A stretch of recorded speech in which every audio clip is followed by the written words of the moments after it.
और एक बड़ी खबर आ रही है, शिक्षा मंत्री धर्मेंद्र प्रधान ने इस्तीफा दे दिया। इस वक्त की बहुत बड़ी खबर हम आपके साथ साझा कर रहे हैं। दिल्ली से इस वक्त की सबसे बड़ी खबर, धर्मेंद्र प्रधान ने इस्तीफा दे दिया है। शिक्षा मंत्री धर्मेंद्र प्रधान ने अपने पद से इस्तीफा दे दिया है। बीते कई दिनों से आंदोलनकारी छात्र मांग कर रहे थे कि धर्मेंद्र प्रधान को इस्तीफा देना होगा और इसी क्रम में अब ये जानकारी सामने आ रही है कि शिक्षा मंत्री धर्मेंद्र प्रधान ने इस्तीफा दे दिया है। नीट पेपर लीक के बाद से लगातार उनके इस्तीफे की मांग उठ रही थी। इसी क्रम में दिल्ली के जंतर मंतर पर सीजेपी का प्रदर्शन कई दिनों से चल रहा है। छात्र बड़े पैमाने पर हंगामा और प्रदर्शन कर रहे हैं। विपक्ष भी मुखर होकर धर्मेंद्र प्रधान के इस्तीफे की मांग पर अड़ा हुआ था और अब ये जानकारी सामने आ रही है कि शिक्षा मंत्री धर्मेंद्र प्रधान ने इस्तीफा दे दिया है। बहुत बड़ी खबर, जो मांग छात्रों की थी और छात्र लगातार ये कह रहे थे कि हम इस मांग से पीछे हटने वाले नहीं हैं। हमारे 3 प्रमुख मांगों में एक सबसे बड़ी मांग यही है कि शिक्षा मंत्री का इस्तीफा हो और अब ये जानकारी सामने आ रही है कि शिक्षा मंत्री धर्मेंद्र प्रधान ने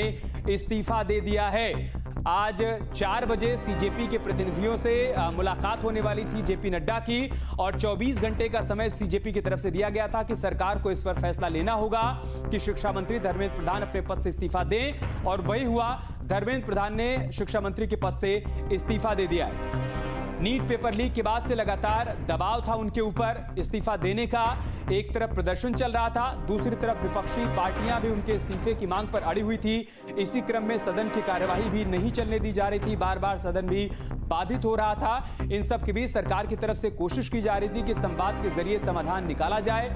इसी क्रम में विपक्ष से भी बातचीत की गई और कहा गया कि हम पेपर लीक को लेकर एक कठोर कानून बनाने वाले हैं, संशोधन विधेयक लाने वाले हैं। कैबिनेट से उसको मंजूरी भी मिल गई है। दूसरी तरफ सीजेपी से भी बातचीत चल रही थी, वहां पर भी मुलाकातों का सिलसिला चल रहा था। कल भी सीजेपी के प्रतिनिधियों ने जेपी नड्डा, जितेंद्र सिंह से मुलाकात की थी, एक लिखित ज्ञापन सौंपा था और उसमें 3 मांगों में यह प्रमुख मांग थी कि धर्मेंद्र प्रधान के इस्तीफे से नीचे कुछ भी मंजूर नहीं है, उससे कम हमें कुछ भी मंजूर नहीं है। और अब यह जानकारी सामने आ रही कि शिक्षा मंत्री धर्मेंद्र प्रधान ने इस्तीफा दे दिया है। लगातार बढ़ते दबाव के बीच शिक्षा मंत्री ने अपने पद से इस्तीफा दे दिया है।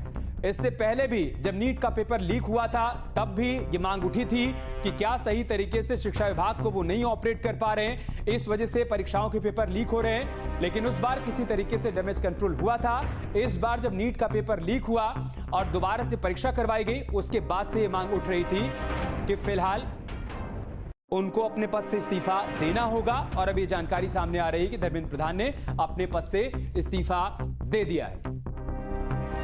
तो बड़ी खबर हम आपको बता रहे हैं, दिल्ली से शिक्षा मंत्री धर्मेंद्र प्रधान ने इस्तीफा दे दिया है। लगातार बढ़ते दबाव के बीच ये बड़ी खबर सामने आई है, दिल्ली से धर्मेंद्र प्रधान ने इस्तीफा दे दिया है। और क्या लिखा है इस्तीफा देते हुए धर्मेंद्र प्रधान ने, वो भी आपको बता देते हैं। मेरे युवा साथियों, मैं पिछले 4